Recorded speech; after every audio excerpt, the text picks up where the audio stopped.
신명기 5장 11절로 19절 말씀입니다. 한 목소리로 봉독하겠습니다. 시작. 너는 내 하나님 여호와의 이름을 망령되이 일컫지 말라. 나는 나 여호와는 내 이름을 망령되이 일컫는 자를 죄 없는 줄로 인정하지 아니하리라. 내 하나님 여호와가 내게 명령한 대로 안식일을 지켜 거룩하게 하라. 엿새 동안은 힘써 내 모든 일을 행할 것이나 일곱째 날은 내 하나님 여호와의 안식일인즉 너나 내 아들이나 내 딸이나 내 남종이나 내 여종이나 내 소나 내 낙이나 내 모든 가축이나 내 문 안에 유하는 객이라도 아무 일도 하지 못하게 하고 내 남종이나 내 여종에게 너같이 안식하게 할지니라. 너는 기억하라. 내가 애굽 땅에서 종이 되었더니 내 하나님 여호와가 강한 손과 편팔로 거기서 너를 인도하여 내었나니 그러므로 내 하나님 여호와가 내게 명령하여 안식일을 지키라 하느니라. 너는 내 하나님 여호와께서 명령한 대로 내 부모를 공경하라. 그리하면 내 하나님 여호와가 내게 준 땅에서 내 생명이 길고 복을 누리리라. 살인하지 말지니라. 간음하지 말지니라. 도둑질하지 말지니라. 내 이웃에 대하여 거짓 증거하지 말지니라. 내 이웃의 아내를 탐내지 말지니라. 내 이웃의 집이나 그의 밭이나 그의 남종이나 그의 여종이나 그의 소나 그의 낙이나 내 이웃의 모든 소유를 탐내지 말지니라. 아멘. 오늘은 10계명 중 3계명에서 10계명까지 나와 있는데 오늘 말씀 중에는 우리 3계명, 4계명 두 가지만 생각해 보도록 하겠습니다. 한번 따라해 봅시다. 하나님의 이름을 망령되게 부르지 말라. 자, 하나님은 여호와의 이름을 망령되게 부르지 말아라. 그렇게 말씀하셨습니다. 하나님의 이름을 망령되게 일컫는 자를 죄 없는 자로 여기지 않겠다. 이렇게 말씀하셨는데요. 그렇다면 과연 우리가 어떻게 하는 것이 하나님의 이름을 망령되게 하는 것인가? 하나님의 이름에 먹칠을 하는 것인가? 우리가 한번 생각해 봅니다.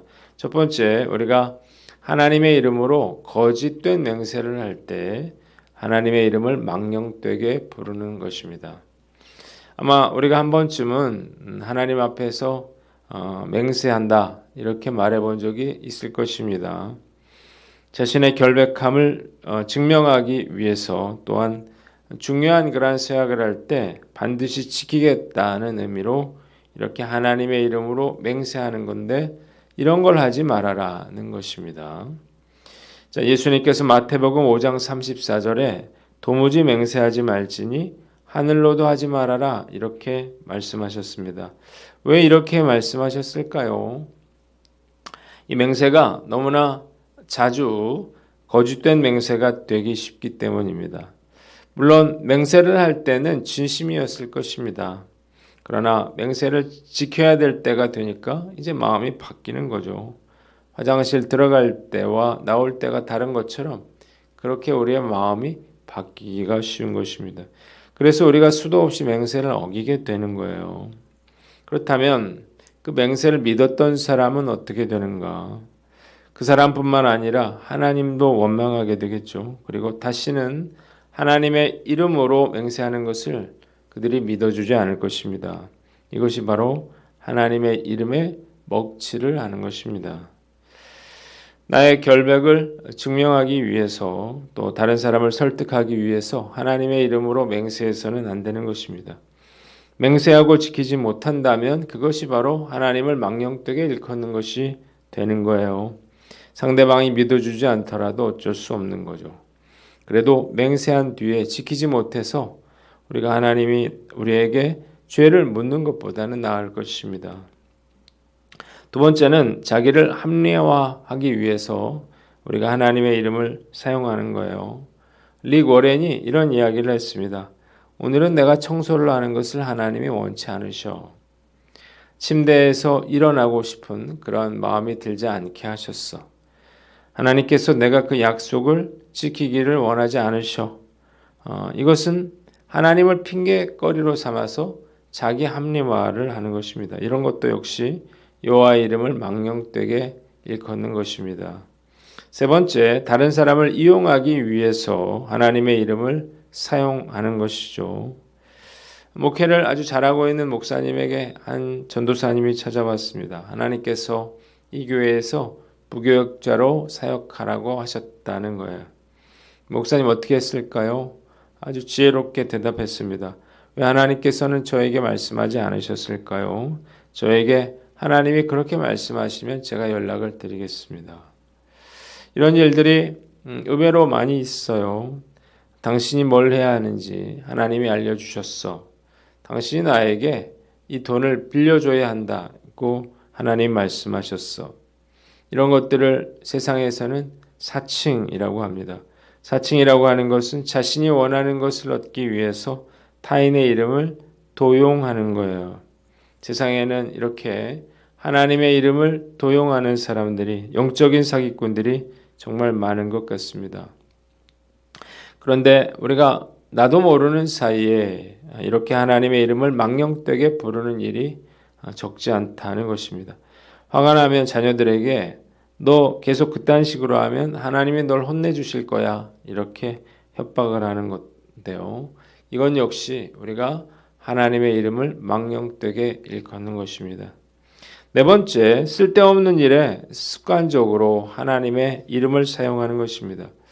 예전에 오마이갓이라고 하는 그런 드라마가 있었는데 아마도 이 드라마를 만든 사람들은 그 뜻을 놀랍다는 뜻으로 사용한 것 같아요. 그런데 미국에서는 함부로 오마이갓을 사용해서는 안 된다 그러죠. 일종의 욕설로 여겨지기 때문입니다. 이 말이 사용되는 상황이 신성한 신 하나님과 전혀 어울리지 않는 상황에서 사용됩니다. 이런 제길, 이런 젠장, 이런 뜻이거든요. 영화에서 너무 자주 나오다 보니까 우리나라 사람들도 오마이갓, 오마이갓 하는데 미국에서는 막말이 가능한 그런 친구 사이에서도 오마이갓을 오마이고시, 오마이굿니스 이렇게 바꿔 부른다 그래요. 얼마든지 무신경하게 불성실한 태도로 이렇게 하나님의 이름을 사용할 수 있습니다. 하나님의 이름은 존중과 경외함 속에서 불려져야 하는 거예요. 하나님의 이름은 어떤 형태로든 불경스럽게 불려져서는 안 되는 것입니다.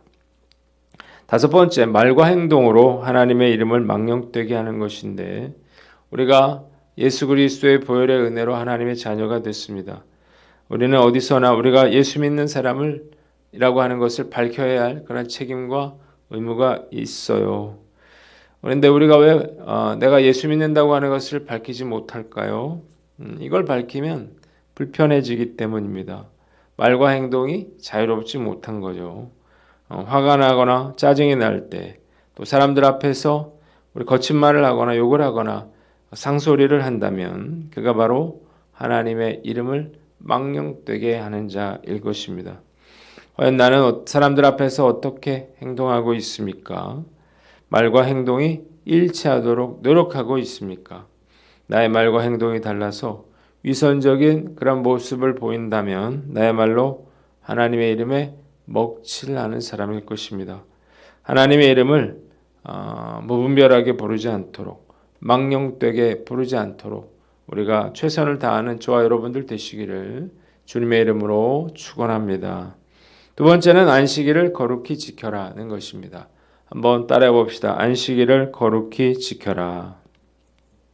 네 번째 계명인데요. 이 계명은 10계명 중에서도 가장 깁니다.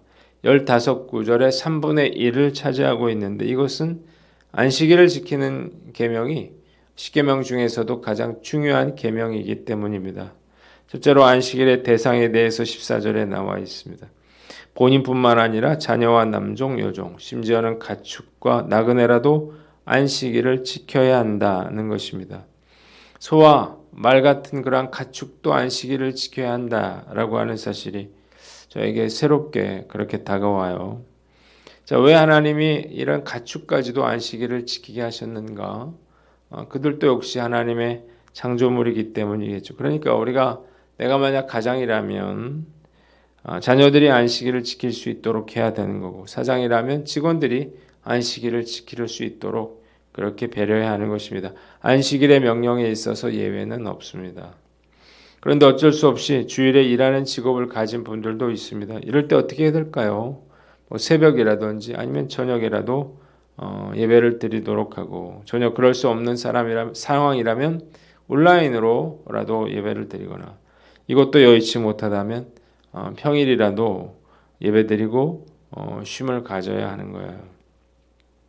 두 번째, 안식일의 의미입니다. 첫 번째, 우리가 안식일은 쉬는 날이라는 것입니다. 출애굽기 20장 11절에 이는 엿새 동안에 나 여호와가 하늘과 땅과 바다와 그 가운데 모든 것을 만들고 일곱째 날에 쉬었음이라. 그러므로 나 여호와가 안식일을 복되게 하여 그날을 거룩하게 하였느니라. 이렇게 말을 했습니다. 하나님이 천지 만물을 창조하시고 그 다음날 쉬셨습니다. 일곱째 날. 그리고 이 날을 복되고 거룩하게 하셨습니다. 이를 기념하는 것이 안식일인데, 자, 왜 우리가 안식일 날 쉬어야 하나요? 하나님이 쉬셨기 때문입니다. 사람은 반드시 쉬어야 됩니다. 그래야만 정신적으로 또 육체적으로 이렇게 훨씬 더 능률적일 수 있습니다. 적절한 재충전이 필요한 거죠. 과학적인 그런 여러 검증을 거쳐서 일과 휴식 사이에 적절한 그러한 균형을 이루고 효율적인 생산성을 이루는데 필요한 기간이 바로 7일이라고 하는 결론이 나왔습니다.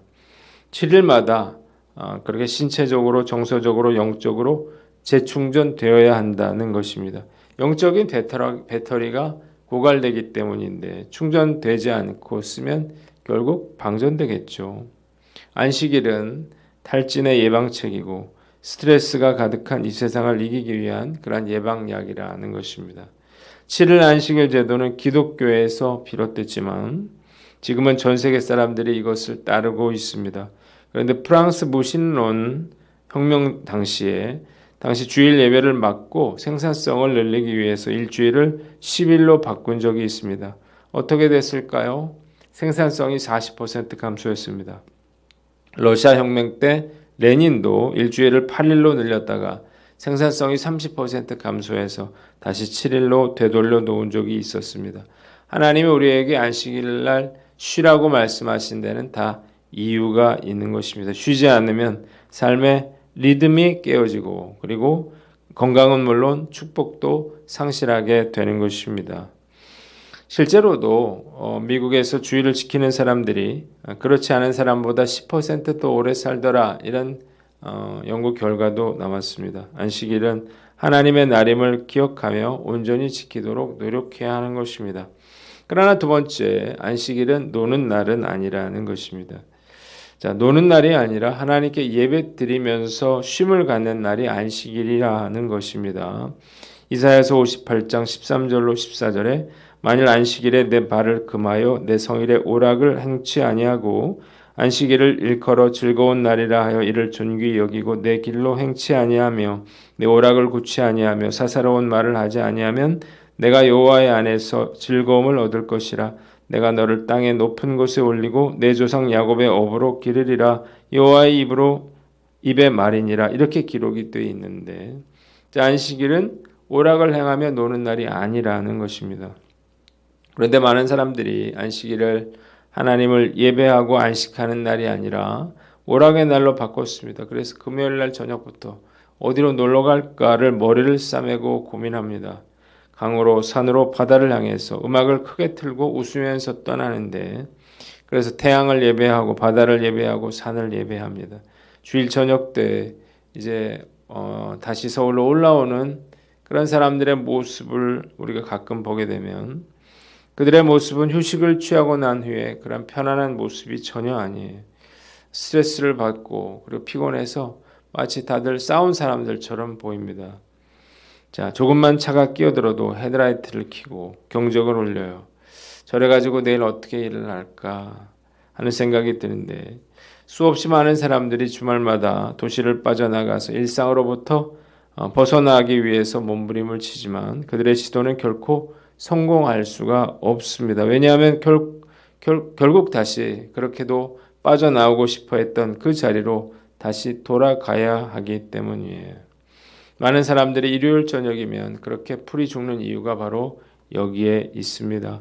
잘 쉬어보려고 떠났는데 하나도 쉬지 못한 거죠. 하나님이 원하시는 쉼은 이런 것을 의미하는 것이 아닌 것입니다. 세 번째, 안식일은 아무것도 하지 않는 날이 아니라는 건데요. 자, 주말만 되면 자기 통제력을 완전히 상실하고 제대로 씻거나 먹지도 않고 아무것도 하지 않는 사람들이 있습니다. 하루 종일 텔레비전 리모컨을 누리면서 사는데 손 하나 까딱하지 않고 소파나 침대에 누워서 뒹굴면서 하루를 보냅니다. 심지어는 먹는 것도 갖다 주면 침대에서 먹어요. 문제는 이렇게 해도 다음날 피곤이 풀리지 않더라는 것입니다. 오히려 더 피곤해요. 놀아도 피곤하고 쉬어도 피곤하죠. 이유가 있습니다. 주님 안에서 안식하지 못했기 때문이에요. 육체적 필요를 채우고 정서적 필요만 채운다고 해서 우리가 안식을 누리는 것이 아니에요. 영적인 필요를 채워야 되겠죠. 만일 우리의 영이 하나님의 임재와 능력과 사랑으로 채워져서 하나님이 항상 나와 함께 계신다고 하는 그런 느낌을 가질 수 있더라면 우리가 육체적으로 정신적으로 조금은 힘들다 하더라도 전혀 피곤하게 느껴지지 않을 것입니다. 자, 어떻게 해야 영적 필요를 채울 수 있나요? 바로 하나님을 예배하는 것입니다. 예배를 통해서 창조주이신 하나님과 피조물인 나 자신과의 관계를 다시 한번 점검하고 주님의 몸된 교회를 섬길 때 우리의 영혼은 쉼을 얻고 재충전되고 영적인 안식을 얻게 되는 것입니다. 화창한 날에 산과 바다로 놀러가는 사람들을 보면 부러울 수도 있겠죠. 왜 나는 오늘 같은 날 이렇게 교회에 매여 있지? 라고 하는 거예요. 그러나 매여 있는 것이 아닙니다. 우리가 하나님을 마음 중심에 모시고 가장 높은 우선순위를 하나님께 둘 때 우리 삶의 진정한 만족과 행복과 쉼과 자유함을 누리게 되는 것입니다. 마르바도는 안식이라고 하는 책에서 우리가 하나님을 우리 삶의 중심에 두고 본질적인 일들을 안식일에 행할 때 우리 삶에 비로소 질서가 세워진다 이렇게 말을 했습니다. 우리가 뭘 해야 할지 어떻게 해야 할지에 대한 영감을 얻게 되고 하나님께서 우리에게 주신 사명에 대해서 생각하게 되므로 우리 삶의 목표에 대해서 생각하게 되고 왜 그 일을 하게 되는지에 대한 확고한 신념을 갖게 된다는 거예요. 우리가 주일 성수하는 그러한 시간을 결코 아까워해서는 안 될 것입니다. 예배를 통해서 하나님 앞에 나를 묶어매야만 우리가 진정한 쉼을 누리게 되는 거예요. 주일 성수에 목숨을 걸 때 가장 생산적이고 가장 효율적이고 가장 만족스러운 축복의 삶을 살게 되는 것입니다. 하나님의 축복은 조건부 축복이에요. 계명을 지키는 자에게 주어지는 축복입니다. 계명을 지키지 않고 무시하면서 단지 축복만 원하기 때문에 축복을 누릴 수가 없는 것입니다. 주일 성수는 신앙생활에 있어서 기본이 되는 것입니다. 신앙인과 불신자를 가르는 거예요. 우리가 코로나로 인해서 정말 주일 성수의 개념이 많이 무너졌는데요. 우리가 온라인으로 그렇게 영상만 본다고 해서 그것이 예배가 되는 것은 아닐 것입니다.